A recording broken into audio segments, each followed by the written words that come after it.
بسم الله الرحمن الرحيم. يا أيها الذين آمنوا أوفوا بالعقود. أحلت لكم بهيمة الأنعام إلا ما يتلى عليكم غير محل الصيد وأنتم حرم. إن الله يحكم ما يريد. يا أيها الذين آمنوا لا تحلوا شعائر الله ولا الشهر الحرام ولا الهدي ولا القلائد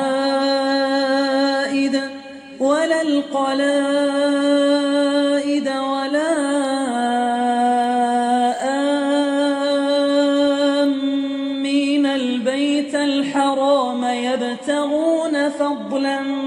من ربهم ورضوانا. وإذا حللتم فاصطادوا ولا يجرمنكم شنآن قوم أن صدوكم عن المسجد الحرام أن تعتدوا. وتعاونوا على البر والتقوى ولا تعاونوا على الإثم والعدوان.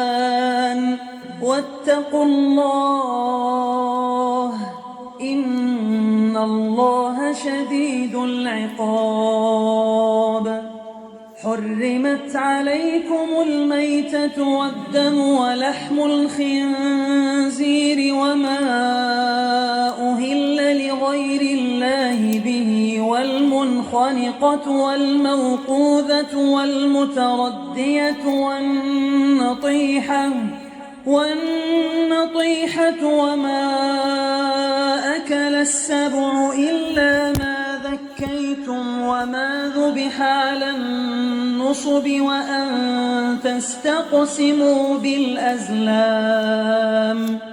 ذلكم فسق. اليوم يئس الذين كفروا من دينكم فلا تخشوهم واخشون. اليوم أكملت لكم دينكم وأتممت عليكم نعمتي ورضيت لكم الإسلام دينا. فمن اضطر في مخمصة غير متجانف لإثم فإن الله غفور رحيم. يسألونك ماذا أحل لهم قل أحل لكم الطيبات وما علمتم من الجوارح مكلبين تعلمونهن مما علمكم الله فكلوا مما أمسكن عليكم واذكروا اسم الله عليه واتقوا الله إن الله سريع الحساب. اليوم أحل لكم الطيبات وطعام الذين أوتوا الكتاب حل لكم وطعامكم حل لهم. والمحصنات من المؤمنات والمحصنات من الذين أوتوا الكتاب من قبلكم إذا آتيتموهن أجورهن محصنين غير مسافحين ولا متخذي أخدان. ومن يكفر بالإيمان فقد حبط عمله وهو في الآخرة من الخاسرين. سورة المائدة مدنية. بسم الله الرحمن الرحيم.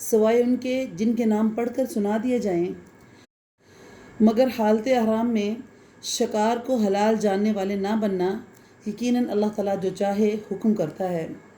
یا ایھا الذین آمنوا لا تحلوا شعائر اللہ ولا الشہر الحرام، اے ایمان والو اللہ کی شعائر کی بے حرمتی نہ کرو، نہ ادب کے مہینوں کی بے حرمتی کرو، نہ حرم میں قربان ہونے والے جانور اور پٹا پہنائے ہوئے جانوروں کی جو کعبہ کو جا رہے ہیں، اور نہ ان لوگوں کی جو بیت اللہ کے قصد سے اپنے رب تعالیٰ کے فضل اور اس کی رضا کی نیت سے جا رہے ہیں۔ ہاں، جب تم احرام اتار ڈالو تو شکار کھیل سکتے ہو۔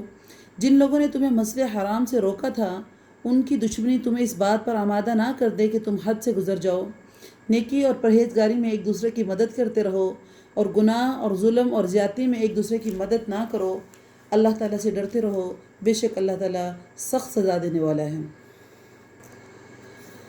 یعنی اللہ رب العزت یہاں پر یہ وضاحت کر رہے ہیں کہ ایمان والو اپنے عہد و پیمان کو پورا کرو۔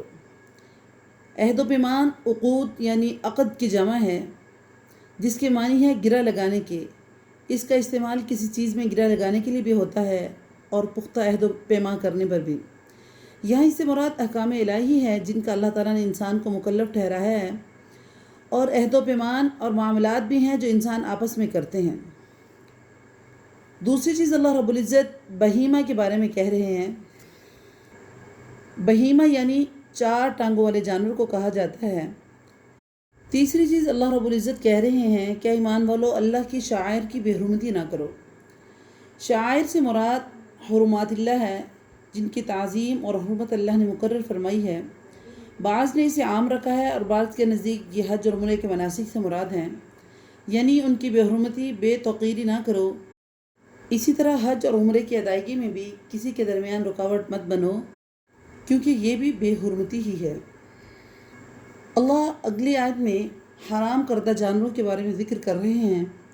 اللہ تعالیٰ نے فرمایا حرمت علیکم المیتۃ والدم ولحم الخنزیر،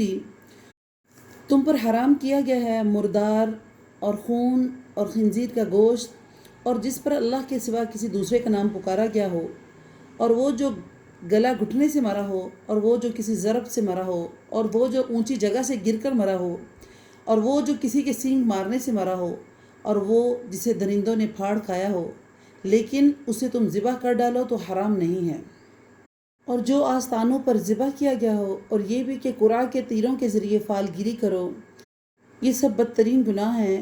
آج کفار تمہارے دین سے نا امید ہو گئے ہیں، خبردار تم ان سے نہ ڈرنا اور مجھ سے ڈرتے رہنا۔ آج میں نے تمہارے لیے تمہارے دین کو مکمل کر دیا ہے اور تم پر اپنا انعام بھرپور کر دیا ہے، اور تمہارے لیے اسلام کے دین ہونے پر رضامند ہو گیا ہوں۔ بس جو شخص شدت کی بھوک میں برقرار ہو جائے، بشرطے کہ کسی گناہ کی طرف میلان نہ ہو، تو یقیناً اللہ تعالیٰ معاف کرنے والا اور بہت مہربان ہے۔ مشرکین اپنے بتوں کے قریب پتھر یا کوئی چیز نصب کر کے ایک خاص جگہ بناتے تھے جسے نصبن تھان یا آستانہ کہتے تھے۔ اسی پر وہ بتوں کے نام پر نظر کیے گئے جانوروں کو ذبح کرتے تھے۔ اس سے معلوم ہوا کہ آستانوں، قبروں، درگاہوں پر جہاں لوگ طلب حاجات کے لیے جاتے ہیں اور وہاں مدفون افراد کی خوشنودی کے لیے جانور، مرغا، بکرا وغیرہ ذبح کرتے ہیں یا دیگیں تقسیم کرتے ہیں، اور اس کے اوپر غیر اللہ کا نام لیا جاتا ہے، تو ان کا کھانا حرام ہے۔ ہاں، اگر بھوک کی اضطراری کیفیت ہو تو مذکورہ جو چیزیں ہیں، جو حرام کردہ چیزیں ہیں، ان کے کھانے کی اجازت ہے، بشرطے کہ اللہ تعالیٰ کی نافرمانی کا مقصد نہ ہو اور نہ حد سے گزرنے کا ارادہ ہو، صرف جان بچانا مقصود ہو۔ يَسْأَلُونَكَ مَاذَا أُحِلَّ لَهُمْ قُلْ أُحِلَّ لَكُمُ الطَّيِّبَاتُ، آپ سے دریافت کرتے ہیں کہ ان کے لیے کیا کچھ حلال ہے۔ آپ کہہ دیجئے تمام پاک چیزیں تمہارے لیے حلال کی گئی ہیں، اور جن شکار کھیلنے والے جانوروں کو تم سدھار رکھا ہے، یعنی جنہیں تم نے تھوڑا بہت وہ سکھاتے ہو جس کی تعلیم اللہ تعالیٰ نے تمہیں دے رکھی ہے، بس جس شکار کو وہ تمہارے لیے پکڑ کر رکھیں تو تم اس سے کھا لو، اور اس پر اللہ تعالیٰ کا نام کا ذکر کر لیا کرو، اور اللہ سے ڈرتے رہو، بے شک اللہ تعالیٰ جلد حساب لینے والا ہے۔ یہاں ہم کتے وغیرہ یا کوئی جانور جو شکار کرنے کے لیے سدائے ہوتے ہیں ان کا ذکر کیا گیا ہے کہ 2 شرطوں کے ساتھ یہ حلال ہے۔ ایک یہ کہ اسے شکار کرنے کے لیے چھوڑتے وقت بسم اللہ پڑھ لی گئی ہو، اور دوسری یہ کہ شکاری جانور شکار کر کے اپنے مالک کے لیے رکھ چھوڑے اور اس کا انتظار کرے، خود نہ کھائے، حتیٰ کہ اگر اس نے اسے مار بھی ڈالا ہے تب بھی وہ مقتول شکار جو ہے حلال ہوگا، بشرطے کہ اس کے شکار میں سدھائے ہوئے اور چھوڑے ہوئے جانور کے علاوہ کسی اور جانور کی شرکت نہ ہو۔ اليوم احل لكم الطیبات وطعام الذین اوتوا الکتاب حل لكم، تو آج پاکیزہ چیزیں تمہارے لیے حلال کی گئی ہیں اور اہل کتاب کا ذبیحہ تمہارے لیے حلال ہے اور تمہارا ذبیحہ ان کے لیے حلال ہے، اور پاک دامن مسلمان عورتیں اور جو لوگ تم سے پہلے کتاب دیے گئے ہیں ان کی پاک دامن عورتیں بھی حلال ہیں جب کہ تم ان کا مہر ادا کرو، اسی طرح کہ تم ان سے باقاعدہ نکاح کرو، یہ نہیں کہ علانیہ زنا کرو یا پوشیدہ بدکاری کرو۔ منکرین ایمان کے اعمال ضائع اور عکارت ہیں اور آخرت میں وہ ہارنے والوں میں سے ہیں۔ اب اہل کتاب کا ذبیحہ کون سا حلال ہے؟ وہی ذبیحہ جس میں خون بہہ گیا ہو، یہ نہیں کہ اسے کسی مشینی ذریعے سے ذبح کیا گیا ہو، وہ حلال نہیں ہے، کیونکہ اس میں خون کے بہنے کی شرط جو ہے وہ نہیں ہوتی، اس میں خون نہیں بہایا جاتا۔ دوسری چیز اللہ رب العزت اہل کتاب کی عورتوں سے نکاح کے بارے میں کہہ رہے ہیں کہ اہل کتاب کی عورتوں کے ساتھ نکاح کی اجازت ہے اگر وہ پاک دامن ہیں، جو آج کل اکثر اہل کتاب کی عورتوں میں مفقود ہے، اور ان کا پاک دامن ہونا بہت مشکل ہے، جو کہ آج کل وہاں پر حالات چل رہے ہیں۔ اس کے بعد فرمایا جو ایمان کے ساتھ کفر کرے اس کے عمل برباد ہو گئے۔ اس سے یہ تنبیہ مقصود ہے کہ اگر ایسی عورت سے نکاح کرنے میں ایمان کے ضائع ہونے کا اندیشہ ہو تو یہ بہت خسارے کا سودا ہوگا، اور آج کل اہل کتاب کی عورتوں کے ساتھ نکاح میں ایمان کو جو شدید خطرات لاحق ہوتے ہیں وہ وضاحت کے محتاج نہیں ہیں۔ حالانکہ انسان کے اوپر جو چیز فرض ہے وہ ایمان کو بچانا ہے، ایک جائز کام کے لیے فرض کو خطرے میں نہیں ڈالا جا سکتا، اس لیے اس کا جواز بھی اس وقت تک ناقابل عمل رہے گا جب تک مذکورہ دونوں چیزیں مفقود نہ ہو جائیں۔ اس کے علاوہ آج کل کے اہل کتاب ویسے بھی اپنے دین سے بالکل بیگانہ ہیں، بالکل بیزار ہیں، باغی ہیں، اس حالت میں کیا واقعی اہل کتاب میں شمار ہو سکتے ہیں؟ تو ساری صورتحال ہمارے سامنے ہیں، تو ہمیں نظر آتا ہے کہ ایسی صورت میں وہ ان تمام شرائط پر پورا نہیں اترتے۔ يا أيها الذين آمنوا إذا قمتم إلى الصلاة فاغسلوا وجوهكم وأيديكم إلى المرافق وامسحوا برؤوسكم وأرجلكم إلى الكعبين وإن كنتم جنبا فاطهروا وَإِن كُنتُم مَّرْضَىٰ أَوْ عَلَىٰ سَفَرٍ أَوْ جَاءَ أَحَدٌ مِّنكُم مِّنَ الْغَائِطِ أَوْ لَامَسْتُمُ النِّسَاءَ فَلَمْ تَجِدُوا مَاءً فتيمموا صعيدا طيبا فامسحوا بوجوهكم وأيديكم منه ما يريد الله ليجعل عليكم من حرج ولكن يريد ليطهركم وليتم نعمته عليكم لعلكم تشكرون واذكروا نعمة الله عليكم وميثاقه الذي واثقكم به إذ قلتم سمعنا وأطعنا واتقوا الله إن الله عليم بذات الصدور يا أيها الذين آمنوا كونوا قوامين لله شهداء بالقسط ولا يجرمنكم شنآن قوم على ألا تعدلوا اعدلوا هو أقرب للتقوى واتقوا الله إن الله خبير بما تعملون وعد الله الذين آمنوا وعملوا الصالحات لهم مغفرة وأجر عظيم والذين كفروا وكذبوا بآياتنا أولئك أصحاب الجحيم يا أيها الذين آمنوا اذكروا نعمة الله عليكم إذ هم قوم أن يبسطوا إليكم أيديهم فكف أيديهم عنكم واتقوا الله وعلى الله فليتوكل المؤمنون. اے ایمان والو، جب تم نماز کے لیے اٹھو تو اپنے منہ کو اور اپنے ہاتھوں کو کونیوں سمیت دھو لو، اپنے سروں کا مسح کرو اور اپنے پاؤں کو ٹخنوں سمیت دھو لو، اور اگر تم جنابت کی حالت میں ہو تو غسل کرو. ہاں، اگر تم بیمار ہو یا سفر کی حالت میں ہو یا تم میں سے کوئی قضائے حاجت کر کے آیا ہو یا تم عورتوں سے ملے ہو اور تمہیں پانی نہ ملے تو پاک مٹی سے تیمم کر لو، اسے اپنے چہروں اور اپنے ہاتھوں پر مل لو. اللہ تعالیٰ تم پر کسی قسم کی تنگی ڈالنا نہیں چاہتا، بلکہ اس کا ارادہ تمہیں پاک کرنے کا ہے اور تمہیں اپنی بھرپور نعمت دینے کا ہے تاکہ تم اس کا شکر ادا کرو. وَاذْكُرُوا نِعْمَةَ اللَّهِ عَلَيْكُمْ، تم پر اللہ کی جو نعمتیں نازل ہوئی ہیں انہیں یاد رکھو، اور اس کے اس عہد کو بھی جس کا تم سے معاہدہ ہوا ہے، جب کہ تم نے کہا کہ ہم نے سنا اور مانا، اور اللہ سے ڈرتے رہو، یقیناً اللہ تعالیٰ دلوں کی باتوں کا جاننے والا ہے. یا ایھا الذین آمنوا کونوا قوامین للہ شہداء بالقسط، اے ایمان والو تم اللہ کی خاطر حق پر قائم ہو جاؤ اور سیدھے رستے اور انصاف کے ساتھ گواہی دینے والے بن جاؤ. کسی قوم کی عداوت تمہیں عدل کے خلاف کھڑا ہونے پر آمادہ نہ کر دے. عدل کیا کرو جو پرہیزگاری کے زیادہ قریب ہے، اور اللہ تعالیٰ سے ڈرتے رہو، یقین مانو کہ اللہ تعالیٰ کو تمہارے تمام اعمال کی خبر ہے. وعد اللہ الذین آمنوا وعملوا الصالحات ان لهم مغفرۃ واجر عظیم، اللہ تعالیٰ کا وعدہ ہے کہ جو ایمان لائیں اور نیک کام کریں ان کے لیے وسیع مغفرت ہے اور بہت بڑا اجر و ثواب ہے.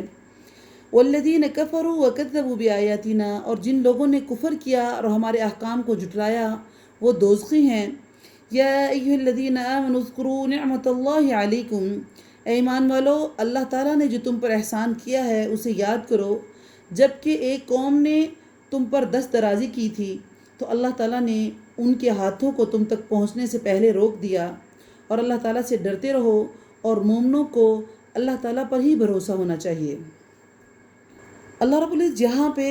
عدل و انصاف کی بات اور انصاف کے ساتھ کھڑے ہونے اور انصاف کی گواہی دینے کی بات کر رہے ہیں. اسی ضمن میں ایک حدیث ہے کہ حضرت نعمان بن بشیر کہتے ہیں کہ میرے باپ نے مجھے عطیہ دیا تو میری والدہ نے کہا کہ اس عطیے پر آپ جب تک اللہ کے رسول کو گواہ نہیں بنائیں گے میں راضی نہیں ہوں گی. چنانچہ میرے والد نبی اکرم صلی اللہ علیہ وسلم کی خدمت میں حاضر ہوئے تو اللہ کے رسول نے پوچھا کیا تم نے اپنی ساری اولاد کو اسی طرح کچھ عطیہ کیا ہے؟ انہوں نے کہا نہیں یا رسول اللہ. آپ نے فرمایا اللہ سے ڈرو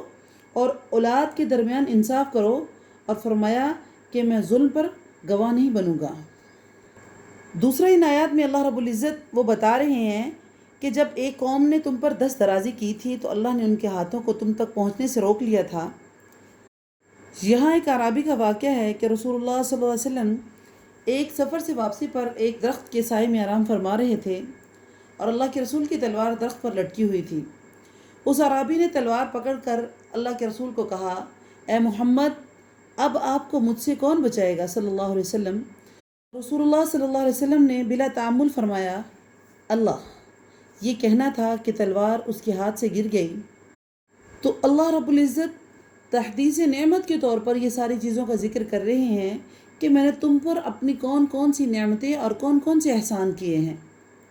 وَلَقَدْ أَخَذَ اللَّهُ مِيثَاقَ بَنِي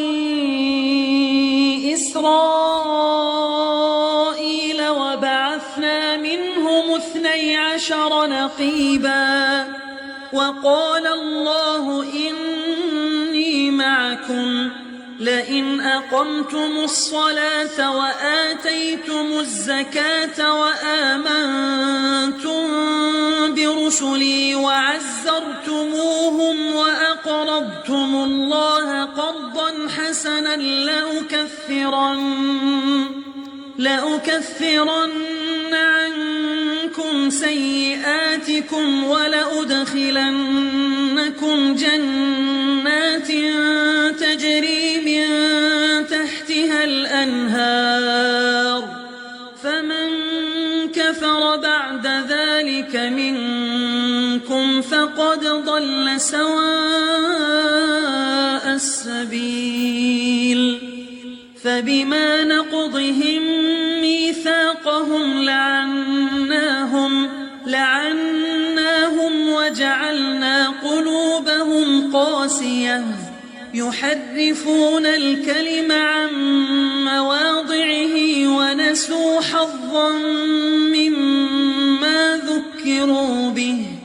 ولا تزال تطلع على خائنة منهم إلا قليلا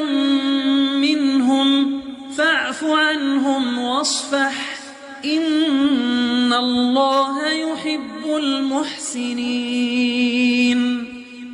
ومن الذين قالوا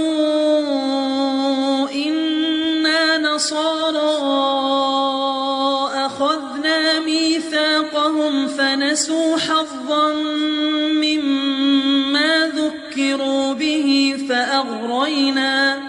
فأغرينا بينهم العداوة والبغضاء إلى يوم القيامة وسوف ينبئهم الله بما كانوا يصنعون يا أهل الكتاب قد جاءكم رسولنا يبين لكم كثيرا مما كنتم تخفون من الكتاب ويعفو عن كثير قد جاءكم من الله نور وكتاب مبين يهدي به الله من اتبع رضوانه سبل السلام ويخرجهم من الظلمات إلى النور بإذنه ويهديهم إلى صراط مستقيم لقد كفر الذين قالوا إن الله هو المسيح ابن مريم قل فمن يملك من الله شيئا إن أراد أن يهلك المسيح ابن مريم وأمه ومن في الأرض جميعا ولله ملك السماوات والأرض وما بينهما يخلق ما يشاء والله على كل شيء قدير وقالت اليهود والنصارى نحن أبناء الله وأحباؤه قل فلم يعذبكم بذنوبكم بل أنتم بشر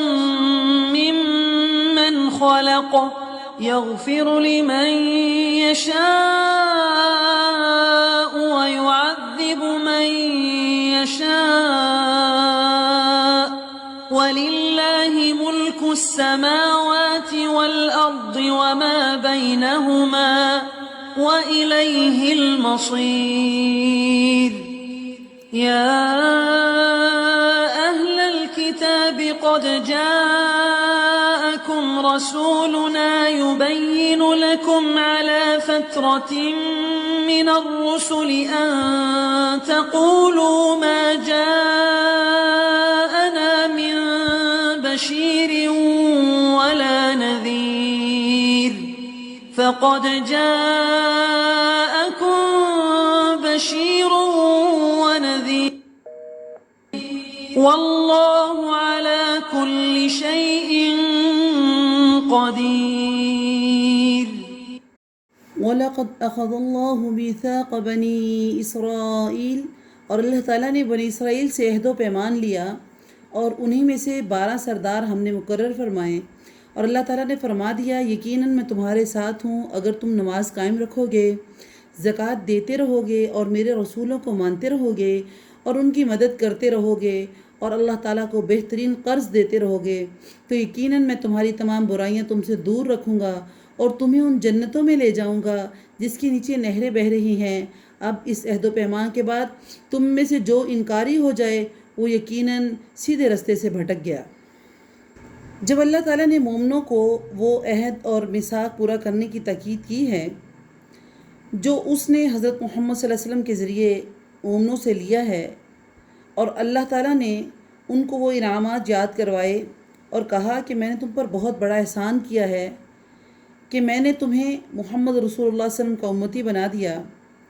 اور اس عہد کا ذکر کرتے ہوئے اللہ رب العزت بنی اسرائیل کا بھی ذکر کر رہے ہیں کہ بنی اسرائیل سے جو عہد لیا گیا تھا اس میں ناکام رہے تھے، گویا کہ بالواسطہ مسلمانوں کو تنبیہ کی جا رہی ہے کہ تم بھی کہیں بنو اسرائیل کی طرح عہد و پیمان کو توڑنے والے نہ بن جانا۔ فَبِمَا نَقْضِهِمْ مِيثَاقَهُمْ، پھر ان کی عہد شکنی کی وجہ سے ہم نے ان پر لعنت نازل فرمائی اور ان کے دل سخت کر دیے کہ وہ کلام کو اس کی جگہ سے بدل ڈالتے ہیں، اور جو کچھ نصیحت انہیں کی گئی ہے اس کا بہت بڑا حصہ بھلا بیٹھے ہیں۔ ان کی ایک نہ ایک خیانت پر تجھے اطلاع ملتی رہے گی، ہاں تھوڑے سے ایسے نہیں ہیں، بس تو انہیں معاف کرتا رہے اور درگزر کرتا رہے، بے شک اللہ تعالیٰ احسان کرنے والوں سے محبت کرتا ہے۔ وَمِنَ الَّذِينَ قَالُوا إِنَّا نَصَارَىٰ أَخَذْنَا مِيثَاقَهُمْ،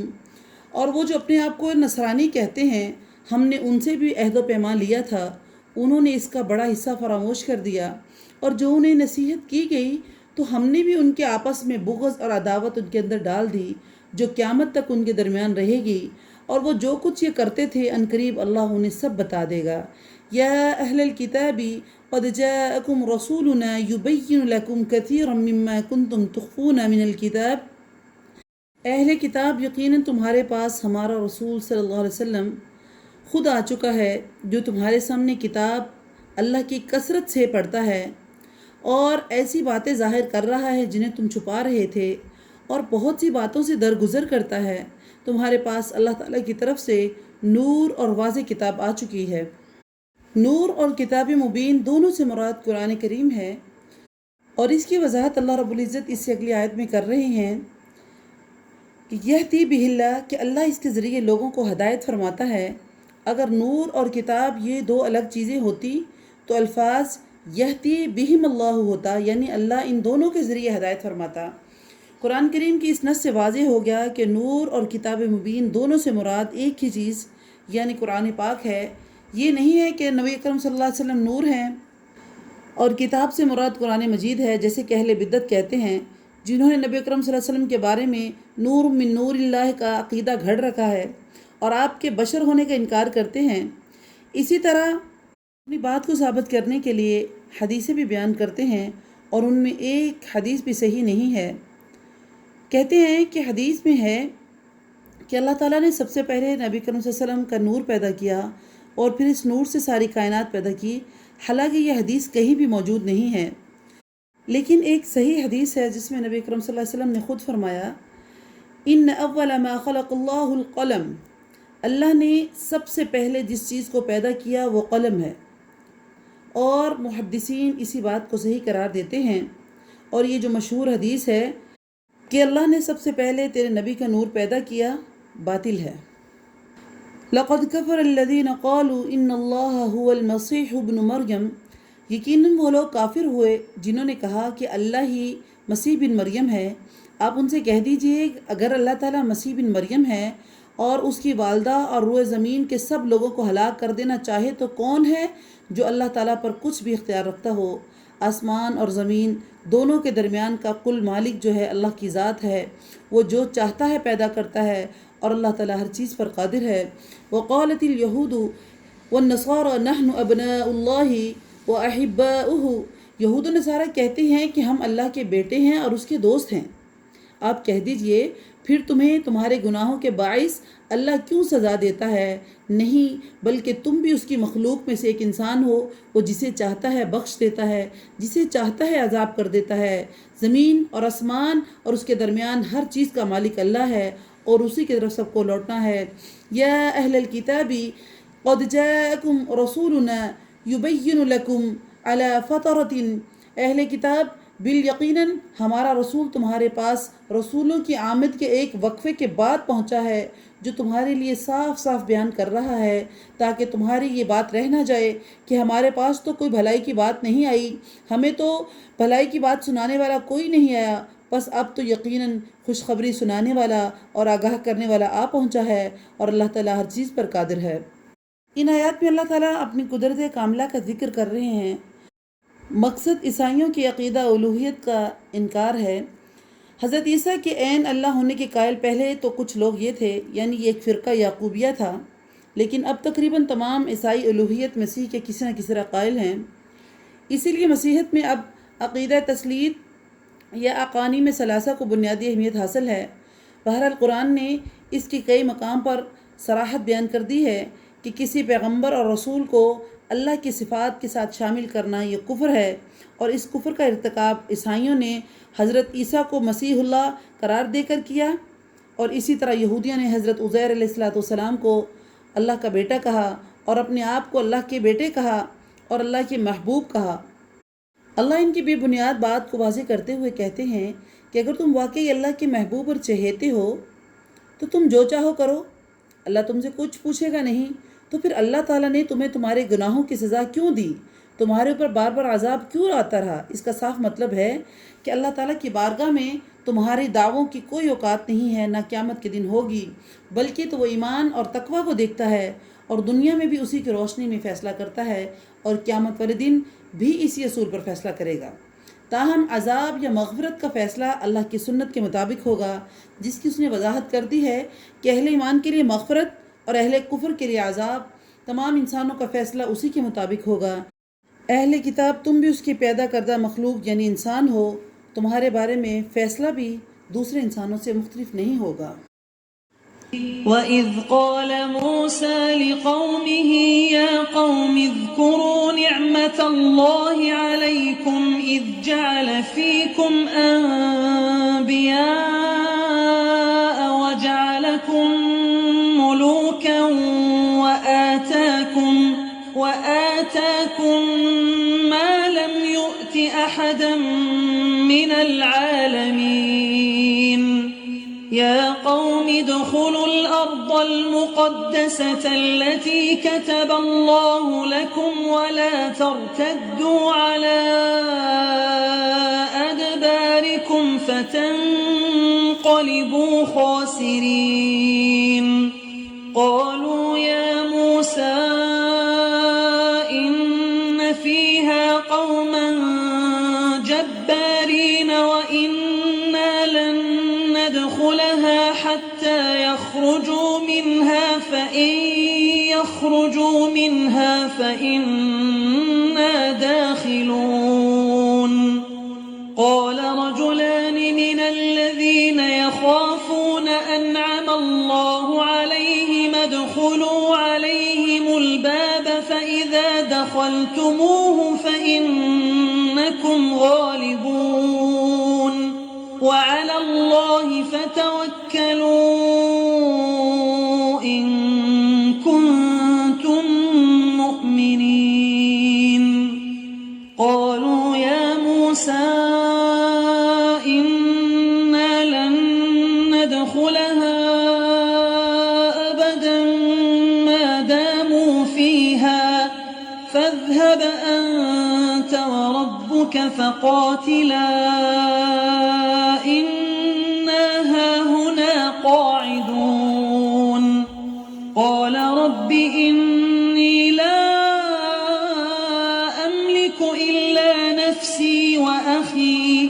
فافرق بيننا وبين القوم الفاسقين قال فإنها محرمة عليهم 40 سنة يتيهون في الأرض فلا تأس على القوم الفاسقين وَإِذْ قَالَ مُوسَى لِقَوْمِهِ يَا قَوْمِ اذْكُرُوا نِعْمَةَ اللَّهِ عَلَيْكُمْ، اور یاد کرو موسیٰ علیہ السلام نے اپنی قوم سے کہا، اے میری قوم، اللہ سے اس کے احسان کا ذکر کرو کہ اس نے تم میں سے پیغمبر بنائے اور تمہیں بادشاہ بنا دیا اور تمہیں وہ دیا جو تمام عالم میں کسی کو نہیں دیا۔ یا قوم ادخلوا الارض المقدسہ، اے میری قوم اس مقدس زمین میں داخل ہو جاؤ جو اللہ تعالیٰ نے تمہارے نام لکھ دی ہے، اس کے بل پیچھے نہ پھر جانا ورنہ تم نقصان میں پڑ جاؤ گے۔ قالوا یا موسیٰ ان فیہا قوم جبارین، انہوں نے جواب دیا، موسیٰ وہاں تو زور آور اور سرکش لوگ ہیں اور وہ جب تک وہاں سے نکل نہ جائیں ہم تو ہرگز وہاں نہیں جائیں گے، ہاں اگر وہ وہاں سے نکل جائیں تو پھر ہم بخوشی وہاں چلے جائیں گے۔ قال رجلان من الذین یخافون انعم اللہ علیہما، دو شخصوں نے جو خدا ترس لوگوں میں سے تھے جن پر اللہ نے اپنا فضل اور انعام کیا ہوا تھا، انہوں نے کہا کہ تم ان کے پاس دروازے میں پہنچ جاؤ، دروازے میں قدم رکھتے ہی تم غالب آ جاؤ گے اگر تم مومن ہو، اور اگر تم مومن ہو تو تمہیں اللہ پر بھروسہ رکھنا چاہیے۔ قالوا یا موسیٰ انا لن ندخلها ابدا، انہوں نے کہا اے موسیٰ جب تک وہ وہاں ہیں ہم ہرگز وہاں داخل نہیں ہوں گے، اس لیے تم اور تمہارا پروردگار جا کر دونوں ہی لڑو، ہم یہاں بیٹھے ہوئے ہیں۔ موسیٰ علیہ السلام کہنے لگے، قال یا ربی انی لا املک الا نفسی، میرے پروردگار میں اپنی جان کے علاوہ اور اپنے بھائی کے علاوہ کسی پر مجھے اختیار نہیں، پس تو ہم میں سے اور ان نافرمانوں میں جدائی کر دے۔ قال فإنها محرمۃ علیہم، اللہ کے ارشاد ہوا کہ اب یہ زمین 40 سال تک ان کے اوپر حرام کر دی گئی ہے، خانہ بدوش بن کر ادھر ادھر پھرتے رہیں گے، اس لیے تم ان فاسقوں کے بارے میں غم نہ کرنا۔ بنی اسرائیل کے سب سے بڑے جو وارث یعنی حضرت یعقوب علیہ السلام کا مسکن بیت المقدس تھا، لیکن حضرت یوسف علیہ السلام کے زمانے میں مصر میں یہ لوگ جا کر مصر میں آباد ہو گئے، پھر تب سے اس وقت تک مصر میں رہے جب تک موسیٰ علیہ السلام انہیں راتوں رات فرعون سے چھپ کر مصر سے نکال نہیں لے گئے۔ اس وقت بیت المقدس پر عمالقہ کی حکمرانی تھی جو ایک بہادر قوم تھی۔ حضرت موسیٰ علیہ السلام نے پھر بیت المقدس میں جا کر آباد ہونے کا ارادہ کیا تو وہاں عمالقہ کا قبضہ تھا، اس سے جہاد کرنا ضروری تھا، چنانچہ حضرت موسیٰ علیہ السلام نے اپنی قوم کو اس ارض مقدسہ میں داخل ہونے کا حکم دیا اور اللہ کی بشارت سنائی، لیکن اس کے باوجود بنی اسرائیل عمالقہ سے لڑنے پر آمادہ نہ ہوئے۔ بنی اسرائیل عمالقہ کی بہادری اور ان کی شہرت سے مرعوب ہو گئے اور پہلے ہی مرحلے میں ہمت ہار بیٹھے اور جہاد کو چھوڑ دیا اور کہنے لگے ہم جہاد نہیں کریں گے۔ اللہ کے رسول حضرت موسیٰ کے حکم کی انہوں نے کوئی پرواہ نہیں کی اور اللہ تعالیٰ کا وعدہ جو نصرت کا تھا اس پر بھی یقین نہیں کیا اور وہاں جانے سے صاف انکار کر دیا۔ حضرت موسیٰ علیہ السلام کی قوم میں صرف 2 شخص صحیح معنوں میں ایماندار نکلے جنہیں اللہ کی نصرت پر یقین تھا۔ انہوں نے قوم کو سمجھایا کہ تم ہمت تو کرو، پھر دیکھو کس طرح اللہ تمہیں غلبہ عطا کرتا ہے، لیکن اس کے باوجود بنی اسرائیل نے بدترین بزدلی دکھائی اور انہوں نے وہاں جانے سے انکار کر دیا اور کہا تو اور تیرا رب جا کر لڑیں۔ اس کے برعکس جب جنگ بدر کے موقع پر رسول اللہ صلی اللہ علیہ وسلم نے صحابہ سے مشورہ کیا تو انہوں نے قلت تعداد کے باوجود بھی جہاد میں حصہ لینے کا بھرپور عزم کا ارادہ کیا اور اظہار کیا اور یہ بھی کہا کہ یا رسول اللہ ہم آپ کو اس طرح نہیں کہیں گے جس طرح قوم موسیٰ نے حضرت موسیٰ علیہ السلام سے کہا تھا کہ تو اور تیرا رب جا کر لڑیں۔ دوسری چیز اس میں وضاحت کی گئی ہے کہ جب قوم اس طرح کی ہو، اللہ کی نافرمانیاں کرتی ہو، تو نبی بھی اس سے برات کا اظہار کرتے ہیں، جیسے کہ حضرت موسیٰ علیہ السلام نے کیا کہ اپنی بے بسی کا اظہار بھی کیا اور برات کا اعلان بھی کیا۔ اور یہ وہ جگہ تھی، یہ وہ میدان تھا جس کو میدان تی کہلاتا ہے، جس میں 40 سال یہ قوم اپنی نافرمانی کی وجہ سے، جہاد سے منہ پھیرنے کی وجہ سے ادھر ادھر پھرتی رہی۔ اس میدان میں اس کے باوجود ان پر منسلوہ نازل ہوا جس سے اکتا کر انہوں نے اپنے پیغمبر سے کہا کہ روز روز ایک کھانا کھا کر ہمارا جی بھر گیا ہے، ہمارے رب سے دعا کرو کہ مختلف قسم کی سبزیاں اور دالیں ہمارے لیے پیدا فرمائے۔ یہی ان پر بادلوں کا سایہ ہوا اور پتھر پر حضرت موسیٰ علیہ السلام کی لاٹھی مارنے سے 12 قبیلوں کے لیے 12 چشمے جاری ہوئے،